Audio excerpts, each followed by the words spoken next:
Hay nombres que en Sinaloa se pronuncian con reverencia, con miedo, con un respeto que va más allá de lo que cualquier político o empresario podría inspirar. El nombre Zambada es uno de esos nombres. Durante décadas, Ismael El Mayo Zambada ha sido el narcotraficante más poderoso de México, el hombre que construyó un imperio mientras otros caían presos o muertos, el fantasma que nadie podía atrapar. Y durante años, su hijo Vicente Zambada Niebla, conocido como El Vicentillo, fue su heredero aparente, el príncipe de un reino construido sobre cocaína y sangre. Yo conocí a El Vicentillo, trabajé cerca de él durante años, y estuve presente cuando todo se derrumbó, cuando el heredero del imperio más poderoso del narcotráfico mexicano cayó en manos de la justicia. Esta es esa historia. Mi nombre no importa. En el mundo del que vengo, los nombres son sentencias de muerte. Son la información que tus enemigos necesitan para encontrarte, para llegar a tu familia, para destruir todo lo que amas. Así que olviden mi nombre y concéntrense en lo que voy a contar. Durante casi una década, fui parte del aparato de seguridad que protegía a la familia Zambada en Culiacán. No era un sicario, no era un operador de alto nivel. Era lo que llamábamos un hombre de confianza, alguien que estaba lo suficientemente cerca para ver todo, pero lo suficientemente abajo en la jerarquía como para no representar una amenaza. Era el tipo de persona que se vuelve invisible con el tiempo, que los poderosos dejan de notar, que escucha conversaciones que no debería escuchar y ve cosas que no debería ver. Llegué a ese mundo de la manera en que llegan todos, por necesidad, por falta de opciones, por la ilusión de que el dinero podía resolver todos mis problemas. Era un muchacho de un pueblo pequeño en la sierra de Sinaloa, hijo de campesinos que cultivaban maíz y frijol, en tierras que apenas producían lo suficiente para sobrevivir. A los 18 años bajé a Culiacán buscando trabajo, buscando una vida mejor que la que mis padres habían tenido. Lo que encontré fue algo muy diferente. Un pariente lejano me conectó con gente que trabajaba para la organización. Empecé haciendo trabajos menores, vigilar esquinas, llevar mensajes, hacer mandados que nadie preguntaba para qué eran. Era dinero fácil, más de lo que había visto en mi vida, y no requería que me ensuciara las manos directamente, o eso me decía a mí mismo para poder dormir por las noches. Con el tiempo, fui ganando confianza, subiendo en la estructura, acercándome cada vez más al círculo de los Zambada.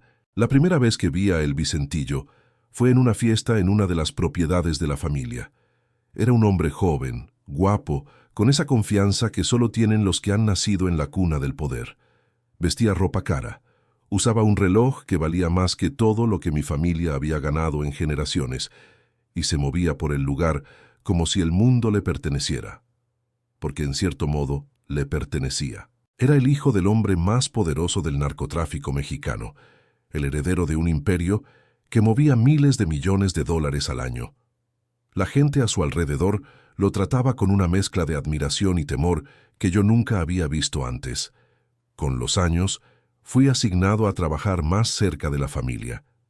Mi trabajo era principalmente logístico, coordinar movimientos, asegurar propiedades, mantener la comunicación entre diferentes puntos de la operación.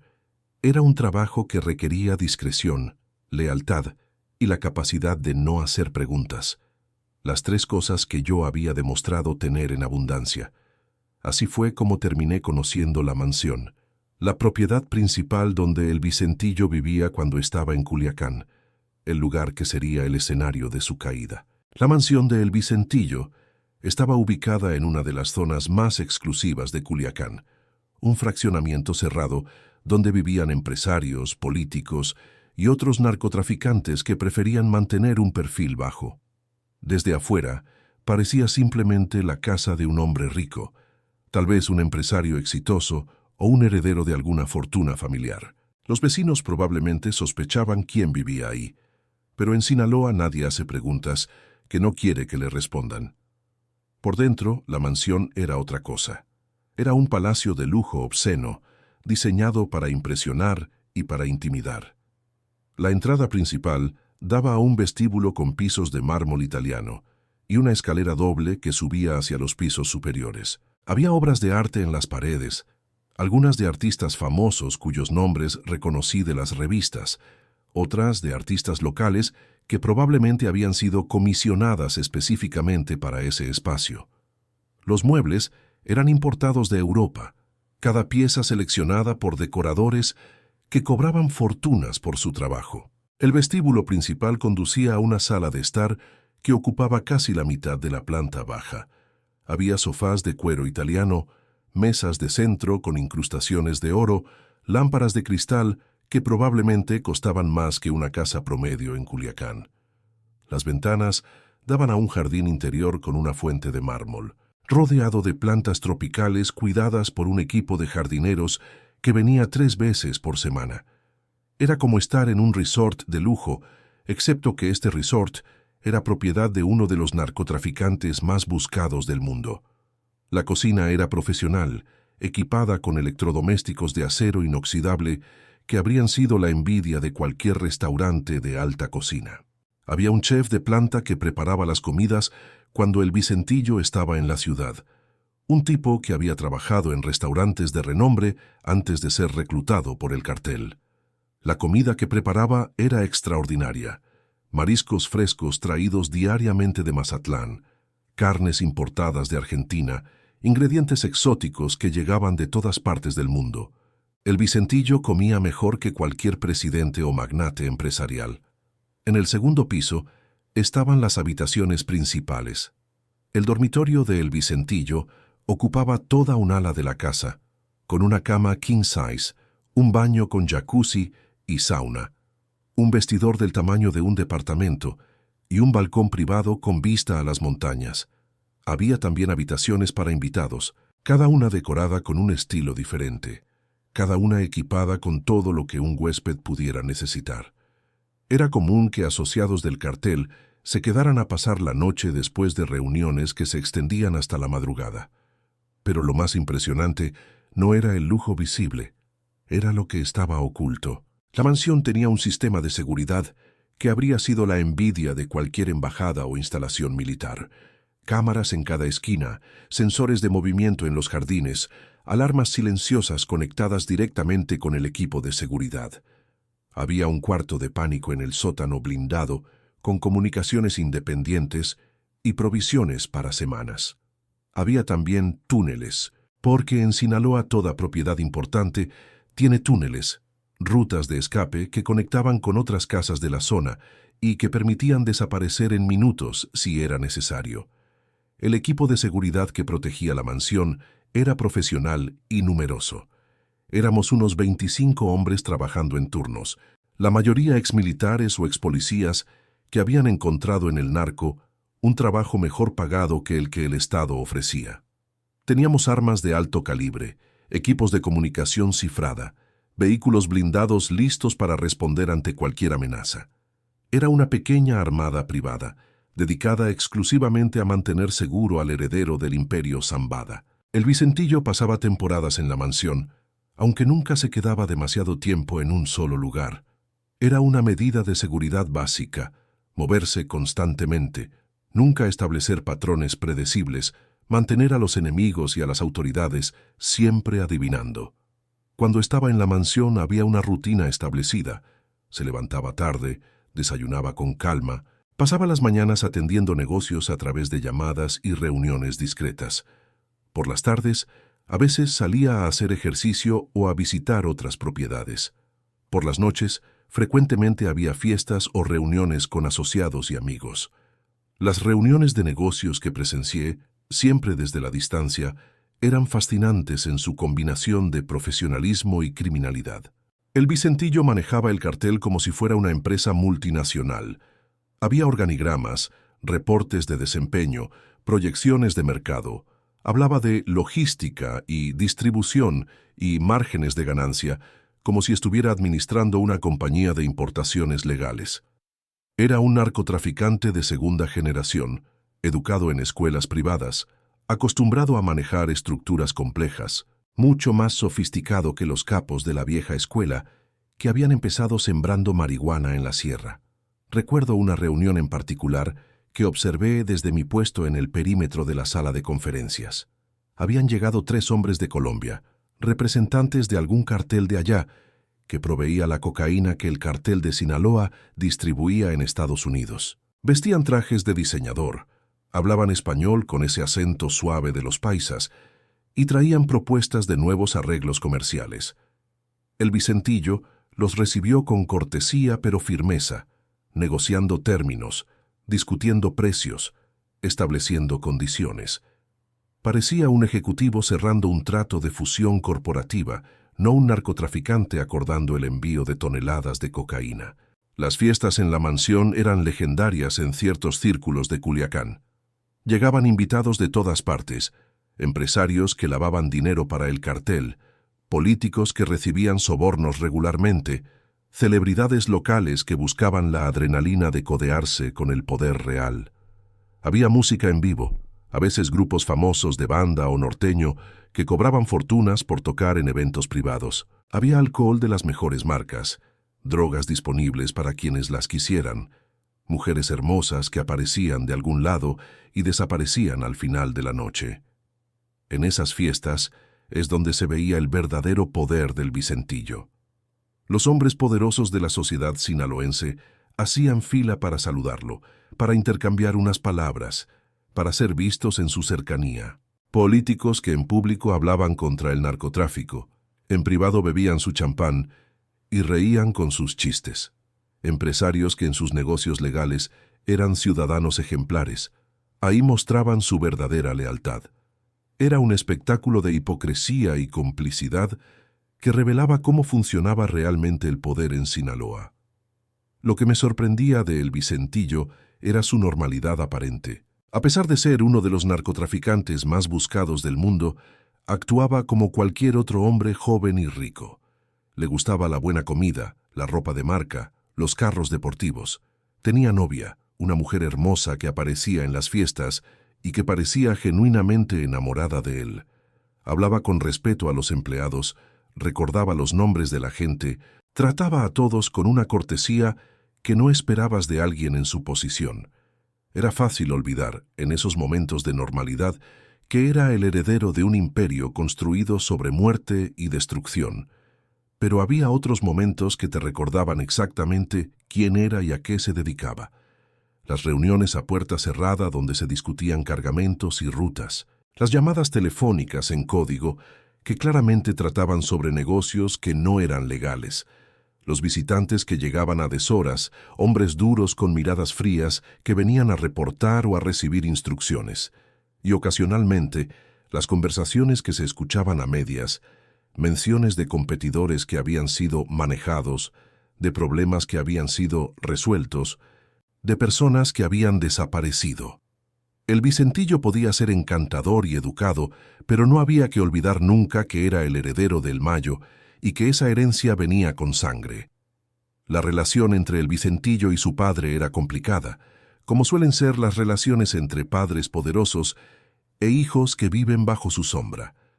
El Mayo era una leyenda, el narcotraficante más exitoso de la historia de México, el hombre que había sobrevivido a décadas de guerra mientras todos sus rivales caían.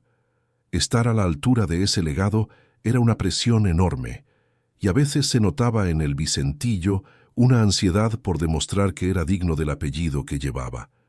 El Mayo rara vez visitaba la mansión de Culiacán.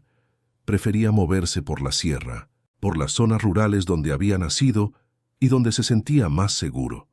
Pero cuando venía a la ciudad, siempre pasaba tiempo con su hijo. Recuerdo haberlos visto juntos en varias ocasiones, el padre y el heredero, caminando por los jardines de la mansión, conversando en voz baja sobre asuntos que ninguno de nosotros podía escuchar. Había algo tenso en esas conversaciones, una formalidad que no parecía natural entre padre e hijo. El Mayo era un hombre de la vieja escuela, formado en la era de Miguel Ángel Félix Gallardo y los fundadores del narcotráfico moderno en México. Creía en los códigos de honor, en la lealtad a la familia, en hacer las cosas de cierta manera porque así se habían hecho siempre.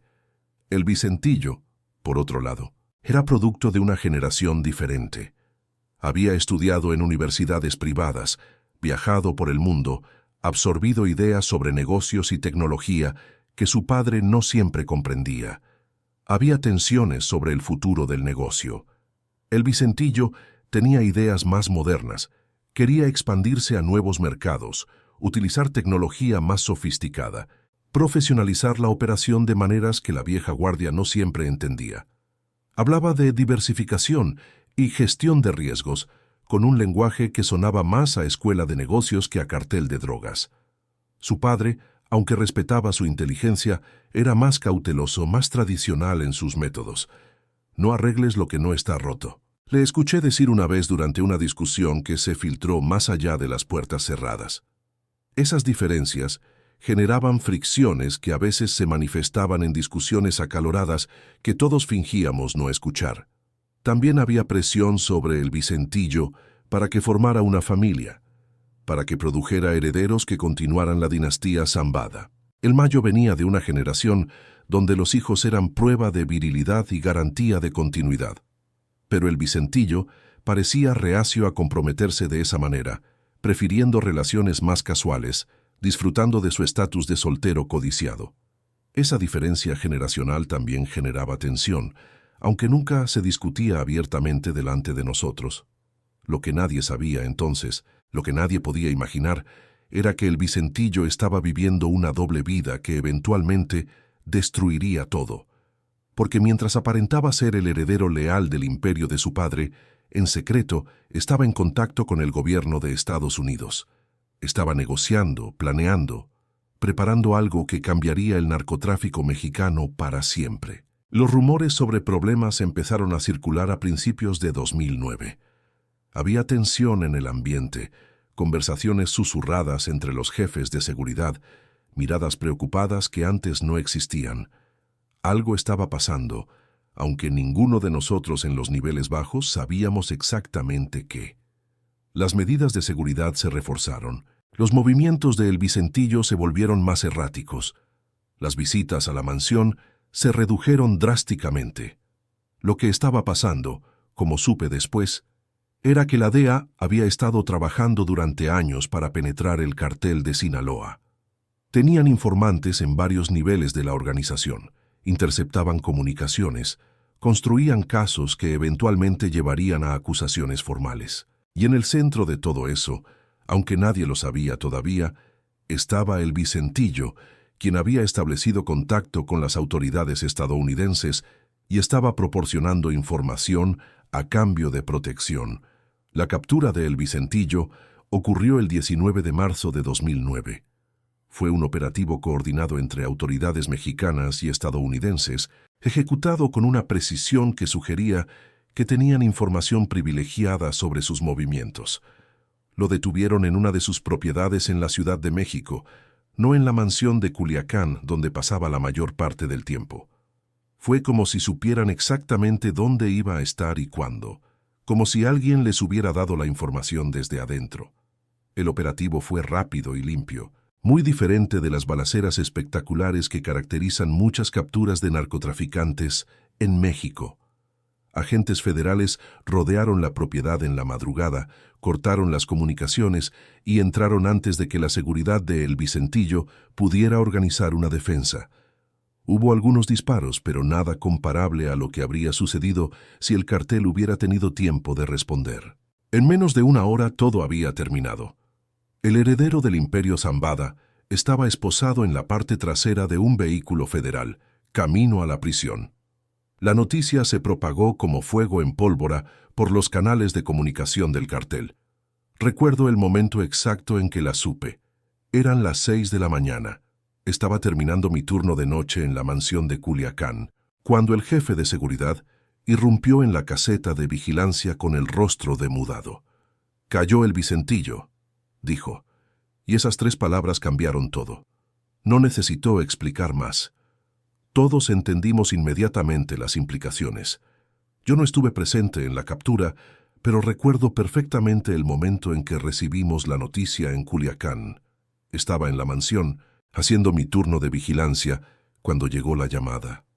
El jefe de seguridad se puso pálido, murmuró algo que no alcancé a escuchar, y después nos reunió a todos para informarnos. El Vicentillo había sido arrestado. El heredero del Imperio Zambada estaba en manos de las autoridades. Era como si el mundo se hubiera detenido por un momento, como si nadie pudiera creer lo que estaba escuchando. Las primeras horas fueron de confusión absoluta. Nadie sabía exactamente qué había pasado, cómo habían encontrado a El Vicentillo, si había más arrestos en camino.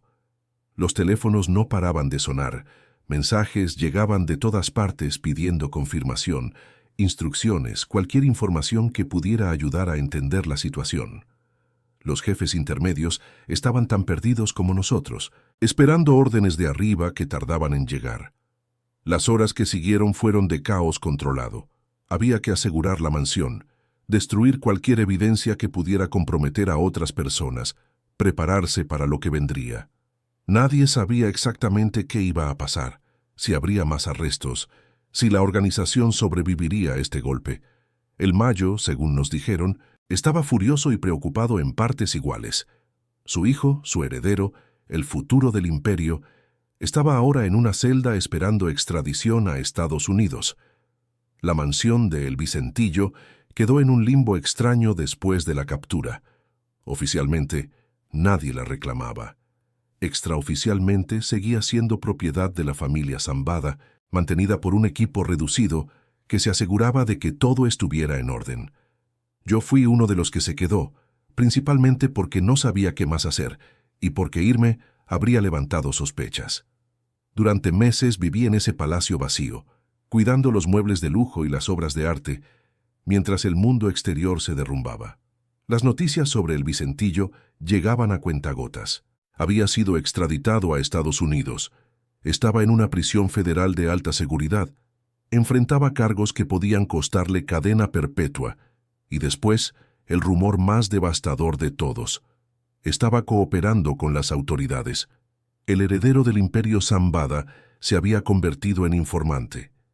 Estaba proporcionando información sobre las operaciones de su propio padre, traicionando todo por lo que supuestamente había vivido. La confirmación de esos rumores vino años después, durante el juicio de El Chapo Guzmán. El Vicentillo fue uno de los testigos principales contra su antiguo socio, describiendo en detalle las operaciones del cartel de Sinaloa, los sobornos a funcionarios, las rutas de tráfico, los métodos de violencia. Fue un espectáculo que nadie en Sinaloa podía creer. El hijo del Mayo, sentado en una corte estadounidense, testificando contra la organización que su familia había construido durante generaciones. El juicio tuvo lugar en Nueva York, en una corte federal donde el Chapo enfrentaba cargos que podían costarle varias cadenas perpetuas. El Vicentillo apareció como testigo de la fiscalía, protegido por agentes federales, vestido con ropa formal, que contrastaba con la imagen de narcotraficante que el público esperaba. Habló durante días, respondiendo preguntas de los fiscales, describiendo operaciones que habían permanecido secretas durante décadas. Lo que reveló en ese juicio fue devastador. Habló de cargamentos de cocaína que sumaban toneladas, describiendo cómo llegaban desde Colombia por mar, por aire, por tierra, utilizando submarinos, aviones privados, túneles elaborados bajo la frontera. Habló de millones de dólares pagados en sobornos a políticos y policías mexicanos, mencionando nombres que dejaron boquiabiertos a los observadores del juicio. Habló de asesinatos ordenados desde los niveles más altos de la organización, describiendo con frialdad cómo se eliminaba a competidores y traidores. Y habló de su padre, de El Mayo, describiéndolo como uno de los arquitectos principales de todo el sistema. El testimonio fue extenso y detallado. El Vicentillo explicó cómo funcionaban las rutas de distribución en Estados Unidos, cómo se lavaba el dinero a través de empresas legítimas, cómo se corrompía a funcionarios de aduanas y policía. Describió reuniones con el Chapo, donde se planeaban operaciones, conversaciones donde se decidía el destino de toneladas de droga y de personas que se interponían en el camino.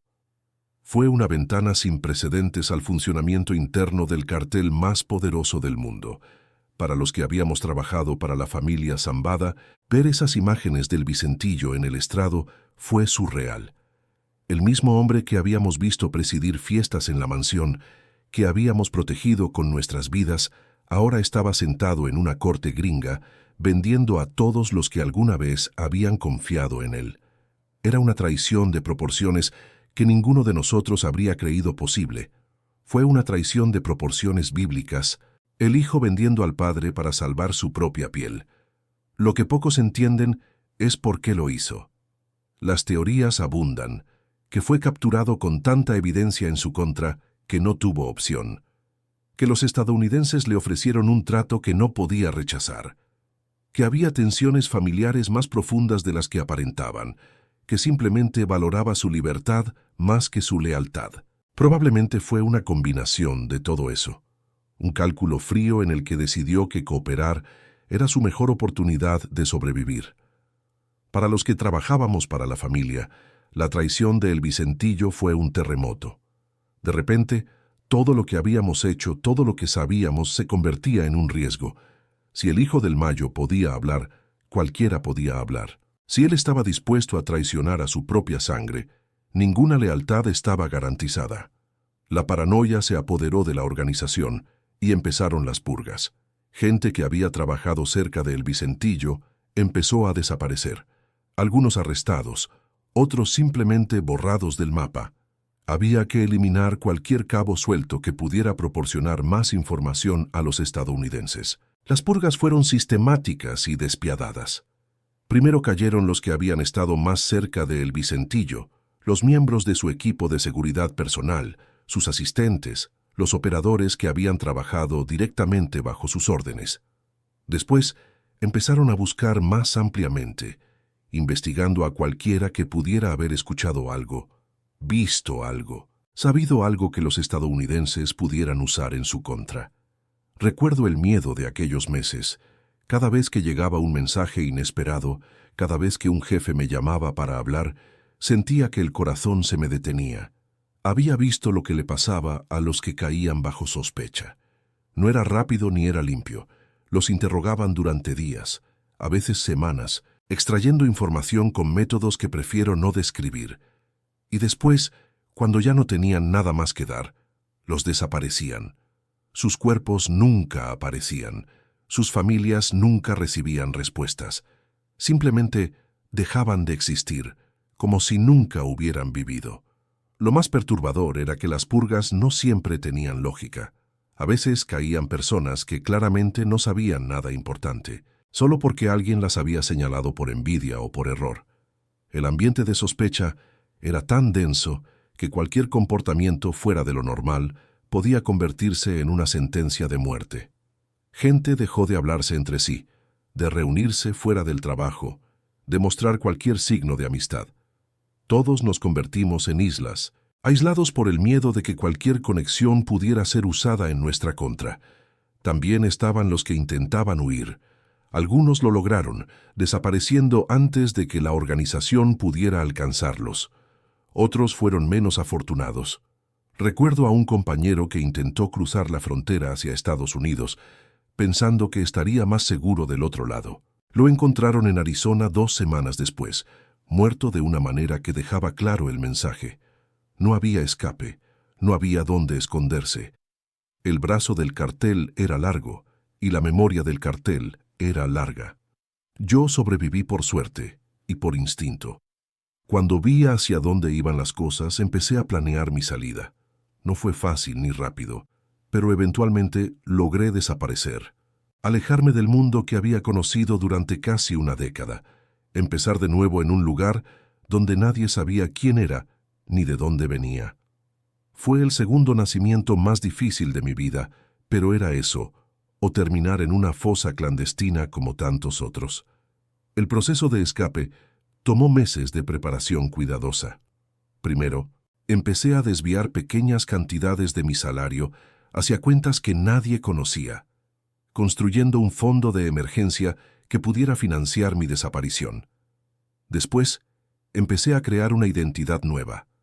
Documentos falsos, una historia inventada, contactos en lugares lejanos que pudieran recibirme sin hacer preguntas. Todo tenía que hacerse con extremo cuidado, porque cualquier sospecha habría significado mi muerte. La parte más difícil fue decidir cuándo irme. Demasiado pronto y llamaría la atención, especialmente con la paranoia que reinaba después de la traición del Vicentillo.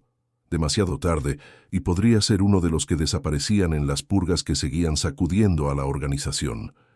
Tenía que encontrar el momento perfecto, una ventana de oportunidad que me permitiera desvanecerme sin que nadie notara mi ausencia hasta que fuera demasiado tarde para buscarme. Ese momento llegó cuando hubo un reacomodo territorial que distrajo la atención de los jefes. Aproveché la confusión para solicitar un permiso, supuestamente para visitar a un familiar enfermo en otro estado. Una vez fuera de Culiacán, simplemente no regresé. Cambié de vehículo varias veces, viajé por rutas que sabía que no estaban vigiladas, y finalmente crucé a un territorio donde el cartel de Sinaloa tenía menos presencia. Los primeros meses de libertad fueron aterradores. Cada carro que pasaba demasiado lento, cada persona que me miraba demasiado tiempo, cada sonido en la noche me parecía una amenaza. Estaba convencido de que me estaban buscando, de que en cualquier momento aparecerían los sicarios que pondrían fin a mi huida. Pero pasaron las semanas, después los meses, y gradualmente empecé a creer que tal vez, solo tal vez, había logrado escapar. La mansión de El Vicentillo eventualmente fue confiscada por las autoridades. No sé exactamente qué pasó con ella después, si fue vendida, demolida o simplemente abandonada. Pero en mi memoria permanece intacta. El mármol italiano del vestíbulo, las obras de arte en las paredes, el lujo obsceno de cada habitación. Y también permanece el recuerdo de su dueño, el príncipe que se convirtió en traidor, el heredero que vendió a su padre para salvar su propia vida. Han pasado años desde entonces. El Vicentillo cumplió parte de su sentencia y fue liberado en algún momento, probablemente viviendo ahora bajo protección del gobierno estadounidense con una identidad nueva. Nadie sabe exactamente dónde está ni cómo es su vida ahora. Algunos dicen que vive en algún suburbio estadounidense, con un nombre nuevo, una historia inventada, tratando de pasar como cualquier otro inmigrante latino que busca el sueño americano. Otros especulan que sigue colaborando con las autoridades, proporcionando información sobre operaciones actuales del cartel. La verdad es que nadie lo sabe con certeza, y probablemente nadie lo sabrá nunca. El Mayo siguió prófugo durante décadas más, el fantasma que nadie podía atrapar. Mientras el Chapo caía y era extraditado, mientras sus propios hijos enfrentaban cargos y persecución, el Mayo permanecía libre, operando desde la sierra, evadiendo cada operativo que se lanzaba en su contra. Se convirtió en una especie de mito, el último de los grandes capos de la vieja escuela, el único que había sobrevivido a todas las guerras, a todas las purgas, a todas las traiciones, hasta que finalmente en julio de 2024 cayó también. Las circunstancias de su captura siguen siendo confusas. Algunos dicen que se entregó voluntariamente, negociando términos con el gobierno estadounidense. Otros dicen que fue traicionado por gente de su propio círculo, incluyendo posiblemente a su compadre Joaquín Guzmán López, hijo de El Chapo. La ironía no escapaba a nadie. El hombre que había visto a su propio hijo traicionarlo, ahora posiblemente traicionado él mismo por el hijo de su antiguo socio. Cuando vi las noticias de la captura del Mayo, sentí algo que no esperaba. Una mezcla de alivio y tristeza. Alivio porque el fantasma finalmente había sido capturado, porque la era de los Zambada finalmente había terminado. Y tristeza porque, a pesar de todo, había sido parte de ese mundo, había conocido a esas personas, había visto el lado humano detrás de los monstruos que aparecían en las noticias. El Mayo era un criminal, responsable de cosas terribles, pero también era un padre, un padrino, un hombre que había construido un imperio desde la nada. Ver caer a esa leyenda era ver el fin de una era, y las eras nunca terminan sin dejar cicatrices. El imperio Zambada, que parecía indestructible, finalmente empezó a mostrar grietas que tal vez nunca sanen. Y yo sigo aquí, en algún lugar lejos de todo eso, contando esta historia porque necesita ser contada. Porque la versión oficial nunca cuenta toda la verdad.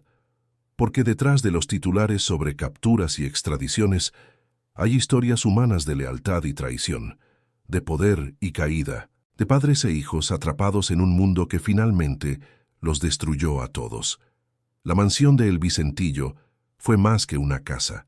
Fue el símbolo de un momento específico en la historia del narcotráfico mexicano, el apogeo del poder de una familia que parecía intocable. Fue el escenario donde un príncipe vivió sus últimos días de libertad antes de convertirse en el instrumento de la destrucción de su propio reino. Y fue el lugar donde yo, un testigo insignificante en el gran esquema de las cosas, vi de cerca cómo funcionaba el poder y cómo ese poder eventualmente se devora a sí mismo. Los recuerdos de aquellos años me persiguen todavía. Las fiestas opulentas donde el champán corría como agua. Las reuniones tensas donde se decidían destinos de cargamentos y de personas. Los momentos de calma aparente que precedían a las tormentas de violencia. Y sobre todo, el rostro de El Vicentillo, joven y confiado, sin saber todavía que su destino era traicionar todo lo que conocía para sobrevivir. A veces me pregunto qué habría pasado si las cosas hubieran sido diferentes. Si El Vicentillo no hubiera sido capturado, si no hubiera decidido cooperar, si hubiera heredado el imperio de su padre y lo hubiera llevado adelante. Tal vez el cartel de Sinaloa sería aún más poderoso de lo que es hoy. Tal vez la guerra contra las drogas habría tomado un curso diferente. Tal vez yo seguiría ahí, en las sombras, vigilando propiedades y guardando secretos que no me correspondían. Pero la historia fue como fue, y no hay forma de cambiarla. El Vicentillo cayó, habló, y el mundo del narcotráfico mexicano nunca volvió a ser el mismo. La confianza que existía entre las grandes familias del narco se resquebrajó cuando todos vieron que incluso un hijo podía traicionar a su padre. Las alianzas se volvieron más frágiles, las precauciones más extremas, la paranoia más profunda. Fue como si un pilar fundamental del sistema hubiera cedido, y todo lo demás tuviera que reconfigurarse para no colapsar. La lección que aprendí de todo esto es simple pero brutal. En el mundo del narcotráfico no hay lealtades eternas. No hay familias que no se traicionen. No hay imperios que no caigan. No hay príncipes que no terminen vendiendo a sus reyes para salvar su propia piel. Es un mundo donde la supervivencia individual siempre termina superando cualquier otro valor, donde el amor y la sangre valen menos que la libertad cuando las cosas se ponen difíciles. El Vicentillo no fue el primero en traicionar, y ciertamente no fue el último, pero fue quizás el más emblemático, el que demostró de manera más clara que nadie está por encima de esa regla fundamental. Si el hijo del Mayo podía hablar, cualquiera podía hablar. Si el heredero del imperio más poderoso del narcotráfico podía convertirse en testigo protegido, entonces todos los códigos de honor que supuestamente regían ese mundo eran una ilusión. Cuento esta historia ahora porque creo que es importante que se conozca, no como glorificación del narcotráfico, no como apología de ninguno de los protagonistas, sino como testimonio de cómo funcionan realmente las cosas detrás de los titulares. La mansión de El Vicentillo era un símbolo de poder y riqueza, pero también era el escenario de una tragedia familiar que afectó a miles de personas más allá de los Zambada mismos. Porque cada decisión que El Vicentillo tomó, cada pieza de información que proporcionó a las autoridades, tuvo consecuencias que se extendieron como ondas en el agua. Operadores que fueron arrestados, rutas que fueron cerradas, alianzas que se rompieron, familias enteras que se vieron afectadas por las purgas que siguieron a su cooperación, vidas destruidas no solo por la violencia directa del narcotráfico, sino por las consecuencias de una traición que nadie vio venir. Yo fui una de esas vidas afectadas, aunque tuve la suerte de escapar antes de que las consecuencias me alcanzaran completamente. Otros no fueron tan afortunados. Compañeros con los que había trabajado durante años, gente que había conocido en las fiestas de la mansión, personas que simplemente habían estado en el lugar equivocado, en el momento equivocado. Todos ellos pagaron el precio de una traición que no habían cometido, víctimas colaterales de una guerra que no entendían completamente. La mansión sigue existiendo en algún lugar, probablemente con otros dueños, probablemente renovada y transformada, probablemente sin ningún rastro visible de lo que alguna vez fue. Pero para los que estuvimos ahí, para los que vimos su esplendor y fuimos testigos de su caída, seguirá siendo siempre el símbolo de una era que terminó. La era del Vicentillo, el príncipe que no supo o no quiso cargar con la corona que le correspondía. Esta es la historia que necesitaba contar. La historia de la mansión, la historia del heredero, la historia de una traición que sacudió los cimientos del narcotráfico mexicano. No es una historia con moraleja clara, no es una fábula con buenos y malos bien definidos. Es simplemente lo que pasó, contado por alguien que estuvo ahí y que vive con esos recuerdos todos los días. El Vicentillo tomó sus decisiones, y yo tomé las mías. Él eligió cooperar para salvarse. Yo elegí huir para sobrevivir. Ninguno de los dos puede juzgar al otro, porque ambos hicimos lo que creímos necesario en circunstancias imposibles. La diferencia es que él cambió el curso de la historia del narcotráfico y yo simplemente me convertí en uno más de los miles de testigos anónimos que cargan con secretos que nunca contarán completamente. Hasta ahora, hasta esta historia, hasta estas palabras que finalmente salen después de años de silencio. La mansión del Vicentillo Zambada existió. El heredero del Imperio Zambada vivió ahí, reinó ahí, y desde ahí comenzó el camino que lo llevaría a convertirse en el traidor más famoso del narcotráfico mexicano. Yo fui testigo de parte de esa historia, y ahora ustedes también lo son. Hagan con este conocimiento lo que su conciencia les dicte. Crean o no crean, compartan o guarden silencio. Esa decisión les corresponde a ustedes. Yo ya hice mi parte. Ya conté lo que sabía. Ya solté el peso que cargaba desde hace tantos años. El resto, como siempre, está más allá de mi control. La verdad sobre el Vicentillo es más compleja de lo que cualquier titular de periódico puede capturar. Era un hombre atrapado entre dos mundos, el legado de violencia de su padre y las promesas de libertad que le ofrecían los estadounidenses. Eligió la salida que le pareció menos mala, sabiendo que cualquier opción que tomara lo condenaría de alguna manera. Eligió la traición sobre la prisión perpetua, la vida sobre la lealtad. Es fácil juzgarlo desde afuera, pero ninguno de nosotros sabe realmente qué habríamos hecho en su lugar. Lo que sí sé es que su decisión cambió todo. Cambió el cartel de Sinaloa, cambió la guerra contra las drogas, cambió las vidas de miles de personas que ni siquiera lo conocían, y cambió mi vida, obligándome a huir de un mundo que había sido mi hogar durante casi una década, a empezar de nuevo sin nada más que los recuerdos y los secretos que cargo conmigo. La mansión era el símbolo de todo eso, el lujo, el poder, la caída, las fiestas y los silencios, la apariencia de control y la realidad del miedo constante.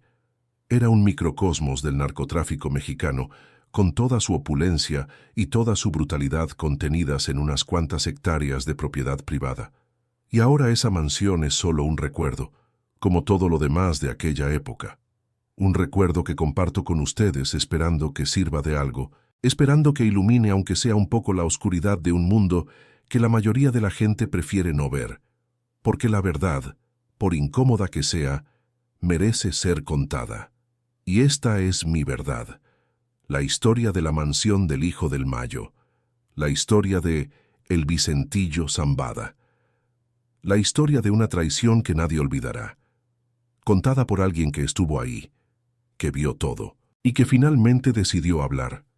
Después de tanto tiempo, después de tanto silencio, la verdad finalmente sale a la luz, para que el mundo sepa, para que no se olvide, para que, tal vez, algún día, las cosas sean diferentes, aunque ese día parezca muy lejano, pero no imposible. Esa es la esperanza que me queda, la única que nadie puede quitarme, la esperanza de que mi historia importe, de que la verdad importe, de que al final algo cambie, aunque sea algo pequeño, aunque sea casi invisible. Sería suficiente, más que suficiente. Sería todo.